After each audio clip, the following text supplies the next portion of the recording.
discovery of personal purpose in leadership. If you were to ask me what is the most important aspect of a person becoming an effective leader, I would tell you it is purpose. It is always at the top. And we're going to focus on understanding the source of true leadership, which is the discovery of your personal purpose. If you study great leaders in history, as far back as the great deliverer Moses, you would discover that he had an encounter that gave him a sense of purpose that changed his life completely. He went from being an employee of his father-in-law to a deployed person who was a victim of humanity. And when you discover a sense of purpose, that's what happens to you. I want to begin with a few comments about leadership. Leadership is both an art and a science. It's an art because it has to do with some natural, inherent things that you possess. You were born with leadership potential. Every human being was born with it. Very few people actually discover that. It's an art also because it is a matter of an inherent gift and talent that the Creator put in everyone.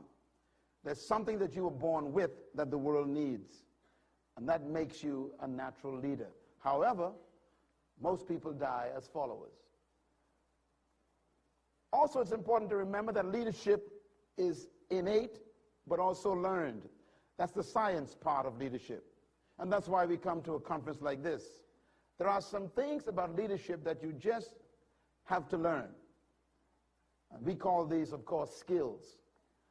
And that's why you need a process of education. In the study of history of leaders, most of the leaders in our recent history, maybe 300 years of history, they were made leaders by circumstances. When you think of the present day cadre of leaders, especially in the third world countries, you will probably quickly realize that most of the people who are leaders in developing countries had no training in leadership. They are simply products of a struggle. They became important because of something that they achieved, not because of something they learned.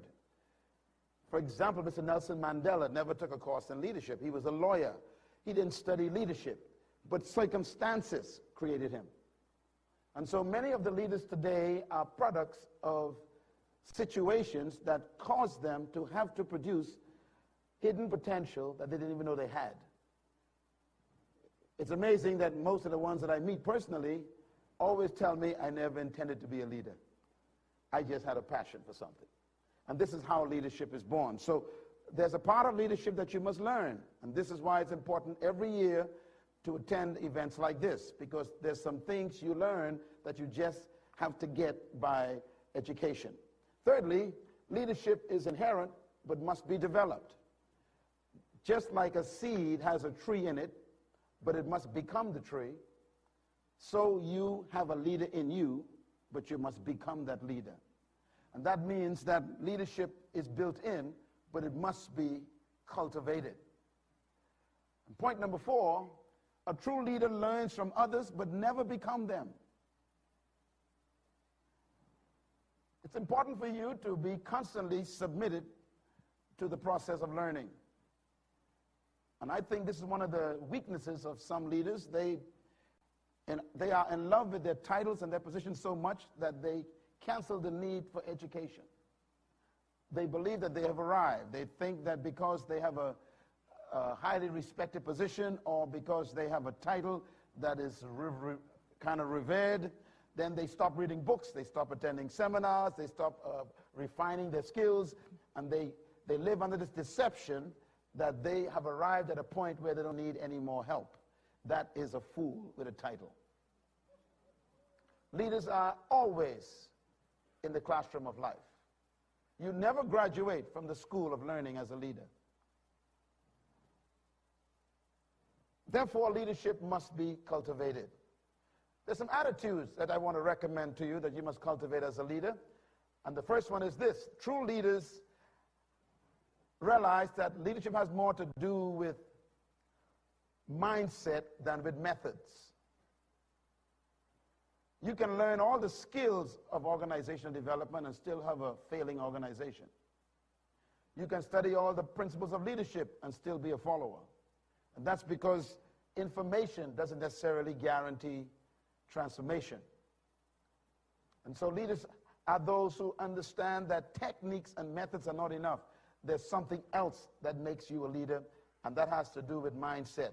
In other words, a leader is one who distinguishes himself from others by attitude, not by aptitude. Many people with PhDs cannot lead a dog to eat. So education is not enough. Being intellectually stimulated doesn't make you a world leader or a community leader or even a leader in your department. You will discover in reality that most of the educated people are hired by those who have no education. Most of the great leaders in the world dropped out of school, and then they hired their friends who graduated. Because leadership has very little to do with aptitude. It has more to do with attitude. And attitude is a result of a person's belief system.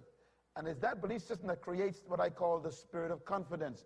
A person who discovers the foundation of leadership, and that is what we're going to talk about today, that purpose issue, they develop naturally an attitude of confidence. What makes a person confident? You cannot fake confidence. You cannot pray for it. You cannot fast for confidence. You cannot get confidence by people laying hands on you or something. Confidence comes from the inside, and it's a product of conviction, a belief system. And that's why it becomes a natural part of your attitude. Now, why is attitude so important as a leader? Because attitude is contagious. You can walk into a room and affect the room by your attitude. When a leader walks into a place, somehow you just know that's the leader. They don't say a word. They don't dress differently. But there's something that they are emitting. And what they are emitting is a spirit of an attitude that you can't really define. It's this sense of confidence that they don't manufacture. That comes from a belief system that they have about themselves and about the world. And that's what we're going to talk about in this segment. Leadership attitude determines the atmosphere in the organization. And that's why it's important for you to capture attitude.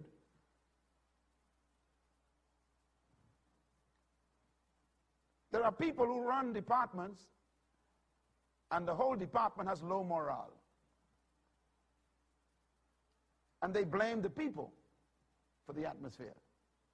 You all are lazy. You have no interest in working.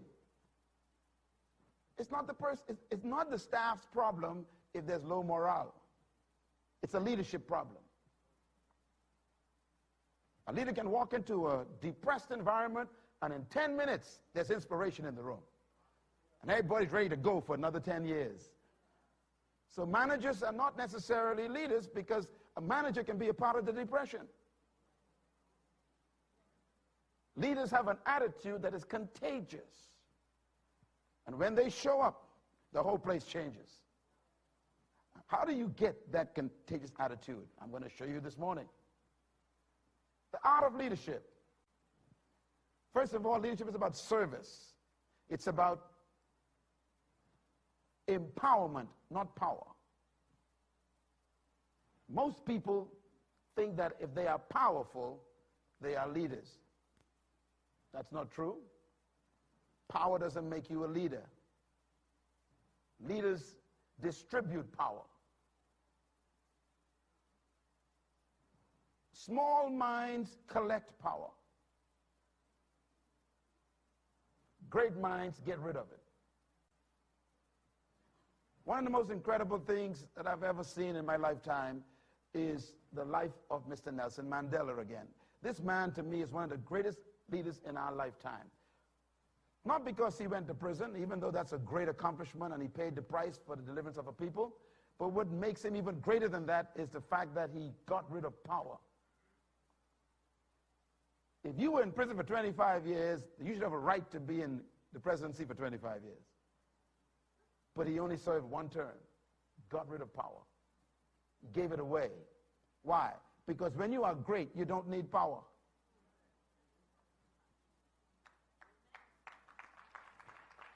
Greatness comes from your sense of purpose to empower people. Leadership is not about really getting people to follow you. It's about purpose. And this is where we begin our focus. Leadership is not about focusing on getting people to follow you. Leadership is about pursuing a purpose. It is that purpose that literally attracts people to you. It is your passion for that purpose that makes people believe in you to the point where they are willing to sacrifice their own priorities for your sake. So therefore, people really don't follow you. They follow the purpose that you are passionately pursuing. And this can become very confusing to a person who is very shallow, because they think that people are coming after them. And they begin to think that they are all of that, if you know what I mean by that. They think that people are following them because of their personality or because of their greatness or something. People are really pursuing what you are passionately pursuing. That attracts them. And when you cease pursuing that, then they start leaving you. Can I put it again this way? There is a leader trapped in every human being on earth. There are 7 billion humans on earth who are leaders. The problem is they will die as followers because the leadership that's trapped on the inside is never manifested. Why? Because the environment in which we live, the culture in which we've been inculcated, does not code for leadership discovery. Matter of fact, 90% of you probably came from a cultural environment where you've been educated to be employed and not deployed.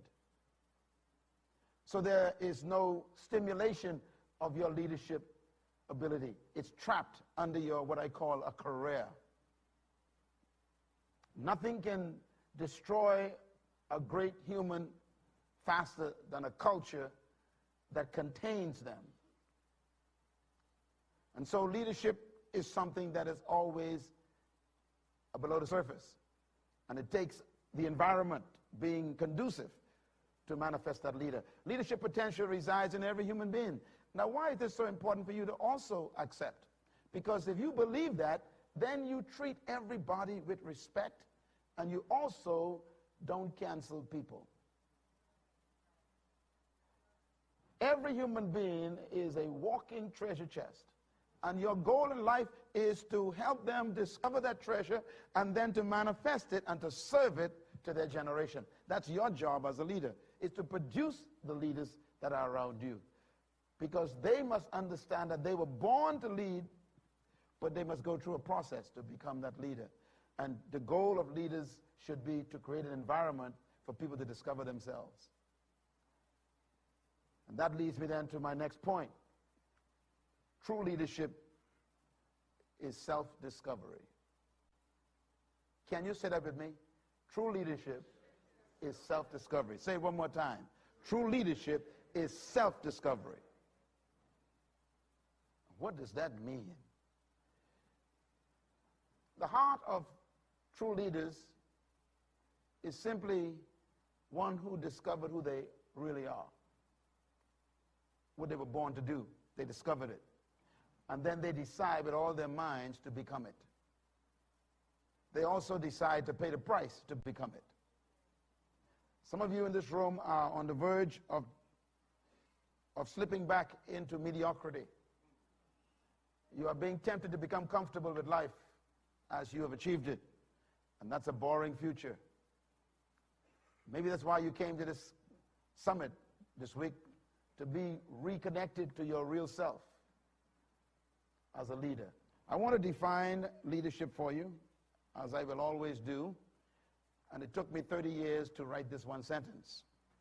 Leadership is defined as the capacity to influence others through inspiration. The inspiration is generated by a passion. The passion comes from a vision that the person sees. The vision is produced or birthed by a conviction that occurs in the person. Deep conviction. The conviction comes from a discovery of purpose. Purpose.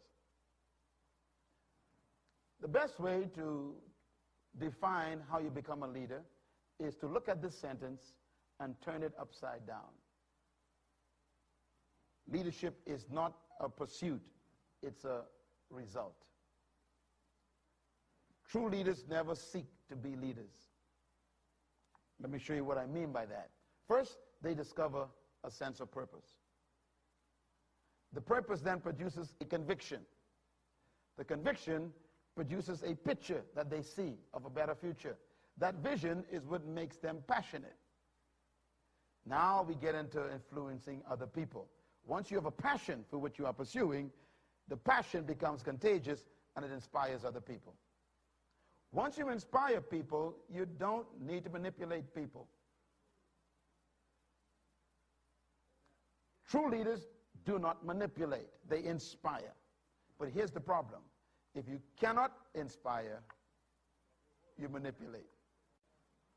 The problem is, once you manipulate, you're no longer a leader. You're a con artist dictator. So leadership has a fine line between manipulation and inspiration. Manipulation, inspiration. Stay away from manipulation. It cancels your leadership. Once you inspire people, then you influence them. What is leadership? Influence. And if you influence people, they call you a leader. Influenced people make you a leader. What did I say? Okay, write that down. Influenced people make. Once people are influenced by you, not coerced, not threatened, not manipulated, but influenced by you, by inspiration, you automatically are made a leader. If you don't follow this process, you're going to have a hard life with a title. You'll have a great title and a whole lot of stress. Because manipulation is hard work. And it's dangerous too, because people could kill you. Most of them will. Leaders get energy from people who they inspire. But you get depression from those who you manipulate.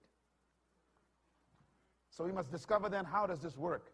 Let me just break it down in some detail real quick. The first foundation of leadership is what? Purpose. Purpose is the original intent for a thing. And I want to focus on this for a few minutes before we take a break for the next session. Purpose is so important that purpose is a prerequisite for conviction. If you have no conviction, you will never have a true vision. Vision is purpose in pictures.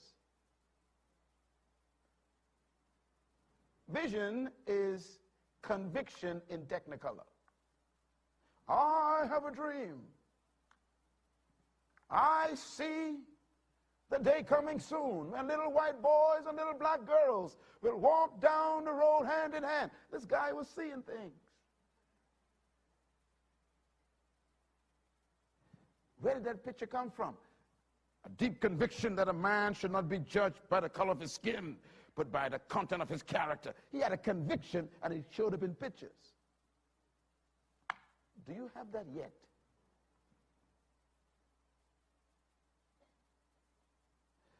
Some of you felt my conviction last night. You connected with an energy you couldn't describe. Because I see pictures. Because of my conviction. The vision then is what creates the passion. You decide to go to what you see. You see another world and you decide, I'm going there.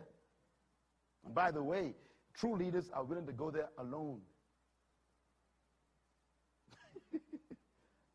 Because most of the time, folks may not get the vision yet. So you got to start walking. And sometimes you walk alone for a little while until they realize, you know something? She's serious. People will normally catch on later. And they run up as if they've been with you all along. How you doing? I'm so glad I've been with you since. I was thinking with you. I was thinking with you for 5 years. Although I was criticizing you all along, I was thinking with you. All of a sudden they want to be with you. Why? Because you're moving now, see? Yeah. So don't worry about critics. They are your best friends later. Stay with your passion. Because passion is what inspires people. Inspiration is simply generation of meaning in other people. Write this down, please, because some of you got to define this. You inspire people when you give them a meaning for their own lives. That's called inspiration, where you cause them to want to do something. This is why true leadership gives other people a sense of significance. They find their own lives in your life. They connect their lives with this massive thing that you are seeing, and that gives them a sense of value. That's leadership. Leadership is not about you going somewhere by yourself alone. It's you walking alone and people connecting to it, and they find their own walk. They walk with you because they want to go where you're going. Once you inspire people, then you influence them. Now, here's what influence is. Influence in leadership is when someone submits their authority to yours.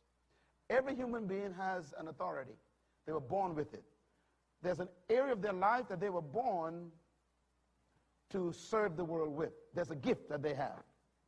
Leaders provide a context for that person to serve that gift. So they actually submit their authority to you so that they can fulfill their own authority in the context of the corporate authority. And therefore, leadership creates an environment for everyone to feel and be important. It's not about people making you significant. It's about you making the people significant. Are you understanding me? So leadership doesn't revolve around the leader. It actually revolves around the people around the leader. He gives them meaning, and they submit the authority to the passion. And once that happens, then the people commit themselves to the vision. And that's called corporate hope. Leadership is about that. Now, what's important about this process? Number one. Because if you don't have number one, nothing else happens. Do you see the relationship? No purpose, then there's no conviction. No conviction, then there's no vision. If there's no vision, then there's no inspiration. No inspiration, then there's no passion. No passion, no inspiration, then there is no influence. And that's when you got to use a gun to threaten people to do what you say. Become a dictator, not a leader. Leadership, therefore, begins with purpose. It begins with this foundational thought. Here's some concepts I want you to remember. If you can write them down very fast, and make sure to get a copy of the CD. First of all, leaders are more concerned about expressing themselves than proving themselves. A true leader don't have anything to prove to you. Small minds like to prove things. True leaders are too busy to try and prove something to you. They found something more important than trying to impress you. They are more concerned about getting to a place in the future more than trying to impress you about who they are.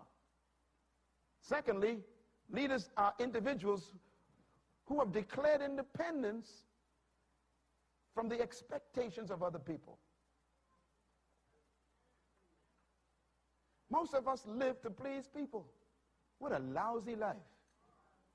Because most people's expectations of you are so low, you'll always hit it.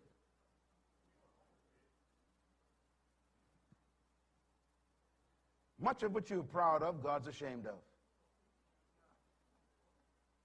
Because you satisfied people instead of God. And his vision of you is always bigger than the one you thought you had. I like the way he says it in the book of Ephesians with the Apostle Paul, the first great apostle of the church. You know, Paul was the masterful leader. Paul says, look, God will never do what you ask him. That blew my mind when I read that. God will never do what you ask him to do. He will never actually do what even you imagine. Why? He says your imagination is always too low. That's mind-blowing to me. He will always do what? Exceeding. He will always exceed what you imagine. Because it's still too small. Let's get bigger. Ladies and gentlemen, I will tell you the honest truth. I am still shocked at what's happening to me. I had a dream. I had a burden. I had a vision. I had an anger against oppression. I had a passion for the third world, my own people. And I know what it is to feel that pressure of dehumanization. I know that. But I had no idea that I'd be doing what I'm doing with governments, world leaders, sitting in the Knesset, talking to the leaders of Israel. I mean, the center of the Bible is Israel. And I'm talking to the Knesset leaders. I'm sitting there thinking, what am I doing here? God will never do what you dream. It's too small. So he says, please dream. Give me something to do.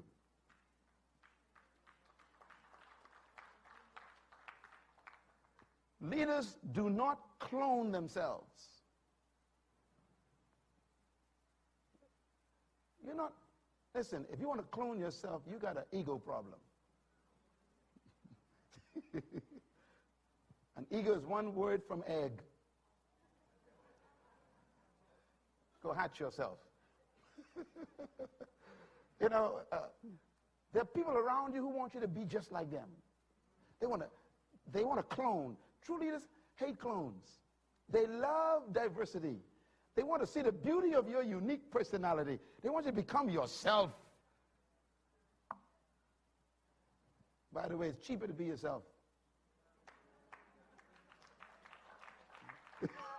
I saw a guy some years ago walking down the Atlanta airport, and I think that they were celebrating Elvis Presley's birthday or something. You know, he was dead, of course.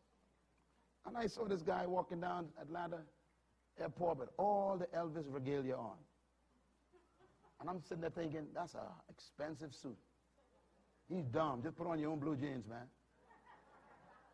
What he had on must have cost about, $5,000 worth of stuff, all this glitter and everything. I'm thinking, man, just put on a T-shirt. And I got a lesson that day. It's expensive to imitate people.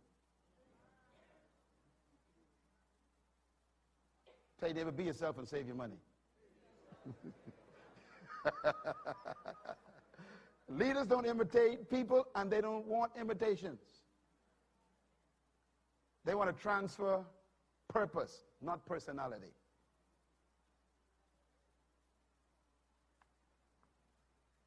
Talking about purpose. Purpose is always a personal issue. Purpose is what gives you what I call personal leadership foundation. Let's talk about it a minute. You must take leadership of yourself first. Stop trying to lead people until you find out who you are.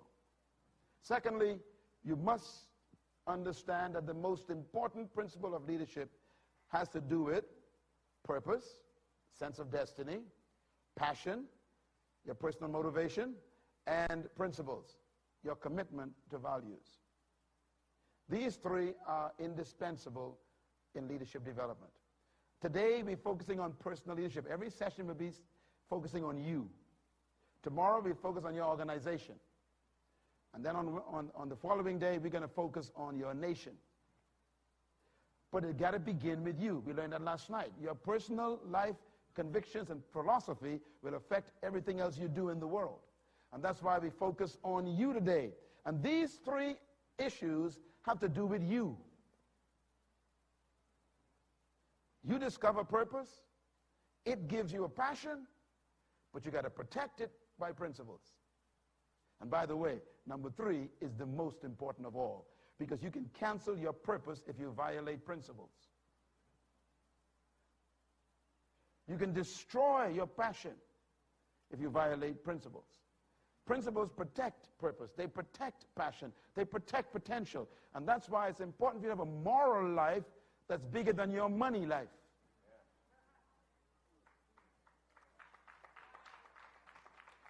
Immorality makes you broke.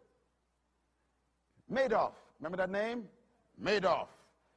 The guy made billions. He's in jail. Why? He had tremendous passion, but he violated principles. So he went to prison. They all start with P.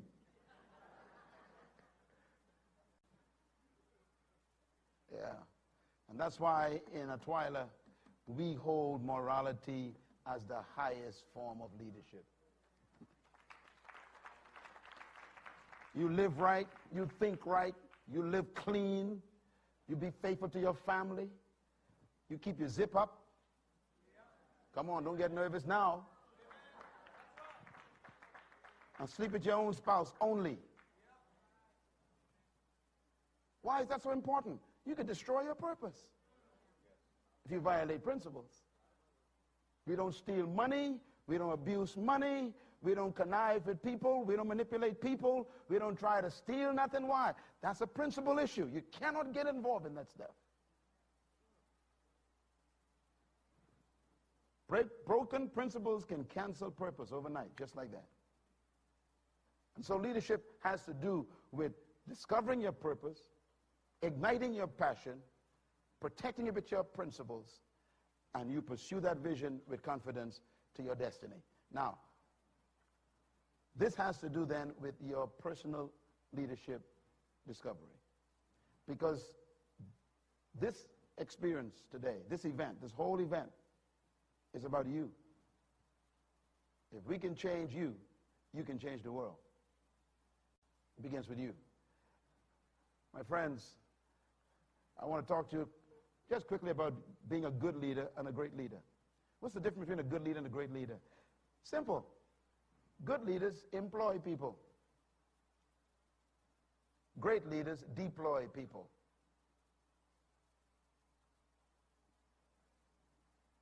Good leaders employ people. Great leaders deploy people. They release people to their gift. In other words, you were born to lead, but you help people become a leader, and that means that a true leader is one who leads others to leadership. Leaders do not maintain followers. They produce leaders. They actually get rid of dependency. Leadership, therefore, is about knowing and becoming yourself and helping others to do the same, to discover their purpose. This is why true leadership comes from those who learn from others but never clone themselves. I am always convinced in my own life, and I'm moving fast because I want to get on track with our next session. But I wanted to just help you understand that leadership is discovering a sense of your significance. Please write that down. This is a difficult discovery. As a matter of fact, you are taught not to discover it. Our cultures do not encourage us to be significant. And the moment you begin to move toward that, the culture attacks you. They tell you, find your place and behave. Become nobody like all of us. They start asking questions like, who do you think you are? This culture fights significance. Some of you who have read my books and probably studied sociology and psychology, you would know that there's this guy named James Maslow. Maslow puts significance at the end of your life. Well, the problem with that is the leader that we follow puts it at the beginning of your life. Maslow says get food and water first, then get shelter, and then get security, and then get protection, and then move yourself up to, then you become important, he says. Significant. That's why our whole culture is built on accumulating things. I have plenty water, so I must be significant. I got plenty food, so I must be significant. I got plenty cars, so I must be significant. I got plenty houses. See, the whole thing is backward. So that's why today, right now, people are going crazy because the world crisis is taking away their water and their food. They're losing their clothing. So they are going crazy. They're panicking. Do you know why? Because they didn't discover what I discovered.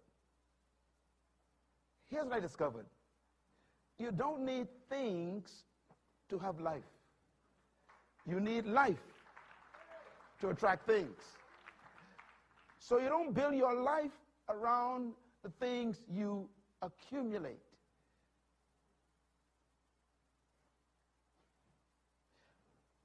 I shouldn't buy a nice car to feel significant. I should buy a nice car because I am significant.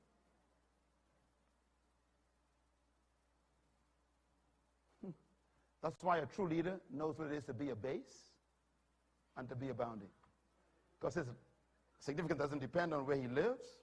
Sometimes I travel, people give me a hotel as a dump. I never complain. Why? I give the room dignity.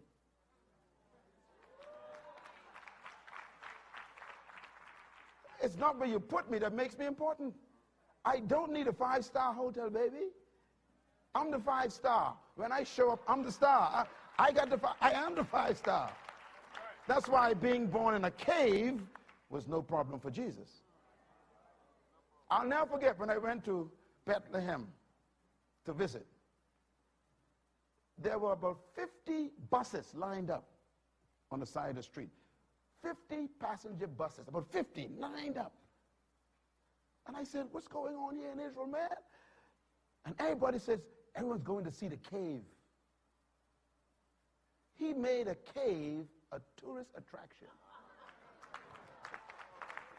Oh, come on, clap your hand. That's good stuff.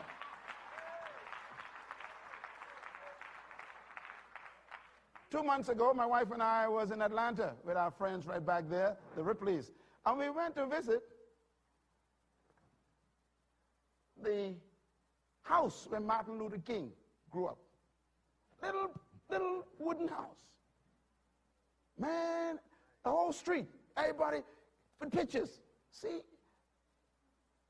things don't make you significant. When you know who you are, you make things significant. I want you to go back to work. And when you walk into your job on Thursday or Friday morning, I want you to walk in there with your chest up real high and say, good morning, everybody. I just made this place important. Aren't you all glad you're with me?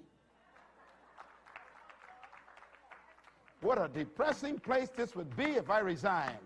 Y'all better pay me more money to keep this place important. Clap right, that's a good place to clap. Y'all know to clap, that's a good, hey, you gotta feel it. Leaders believe in their ability. They believe in their built-in self. In other words, leaders believe and know that they were created to lead. They also know that they were designed to lead. They were equipped to lead. They were destined to lead. And they are fulfilled when they find their destiny. Ladies and gentlemen, you are so dangerous to the world that God knows how powerful you are. The devil fights you because he knows you are awesome. He ain't sure what you are, because he can't read your mind. But all he knows is that God don't make no junk. So whoever shows up is dangerous. The devil don't need any information to try and kill you. The fact that you were born is enough for him. Because God don't make nothing except it's first class.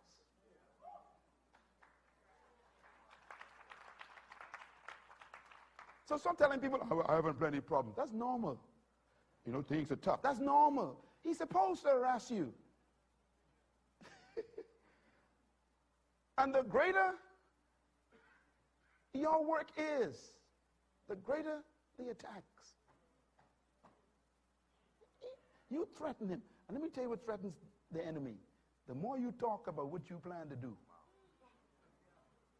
Some of you thought your friends were your friends until you started talking, right? About what you plan to do. My God. The only problem with living in God's context is this. You cannot do anything unless you say it first. This is God's system. But when you say it, then you give the enemy information. So you're in a dilemma. You can't keep quiet. But when you talk, you will attract all kinds of problems. So you got a decision. Before I talk, let me prepare myself for the attacks. Tell your neighbor, now I see why I'm having so much trouble. I got big things to do. Tell your neighbor, if you knew who I really was, you'd buy me lunch today.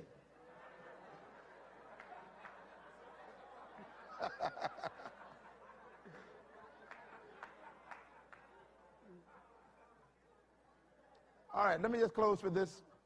Leadership is about self-discovery. The self-discovery means you discover your purpose. So write this list down, please, very quickly in your notes. Leadership is discovering your true self. It's like a mango seed discovering the mango tree on the inside. That's what leadership is like. It's like the seed seeing the tree. Now, once the seed sees the tree, then the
this tree. Now, I'm not the tree yet, but I see it. So the seed knows that its destiny is this tree with fruit. Once the seed sees it, then the passion of the seed is awakened. The seed sees the tree with the fruit, and the seed says, okay, I'm going to do everything in my power and by the help of my Creator to become that tree. Now, here's the problem, though. For the seed to become the tree, the seed has to die. And thus is the price of leadership. I know how great you are. I believe that what you see is real. I know what you were born to do will change the world. But boy, you got to die. Got to go through some decay. That's tough. You got to be hidden away for a while, underground. I haven't seen you for a long time. Working on my dream, man. You haven't come around to shoot the breeze. Ain't got no more breeze to shoot. You don't come to the club no more. I stopped clubbing. You're hidden away. I miss you. You don't come to the party anymore. No. Found something to work on. hidden underground. And then comes the pressure of the soil. Leaders are always under pressure, you know. It's the soil. The very thing you call pressure has nutrients in it.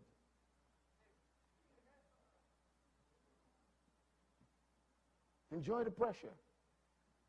It's part of the process.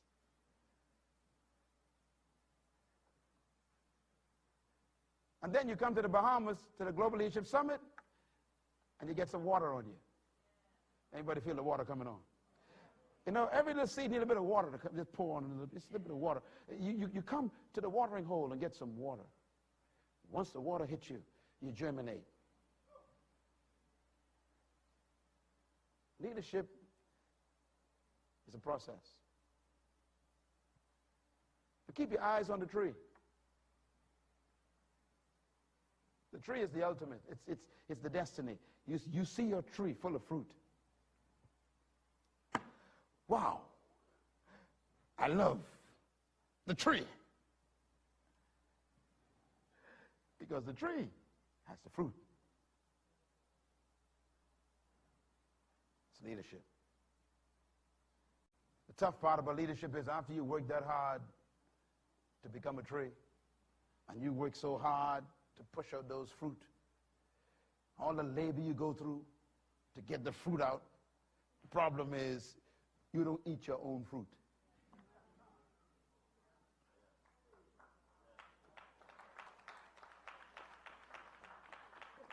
Leadership is not about you.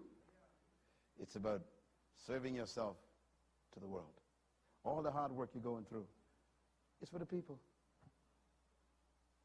You were born to feed your generation. And thus, the greatest philosophy of leadership. If you want to be great, you must become the servant.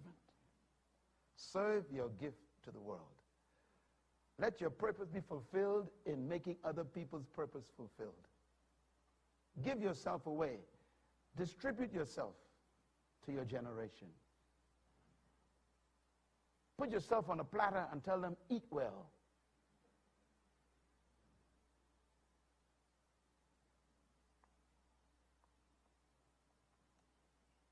The joy of a tree is they never bring their fruit to you.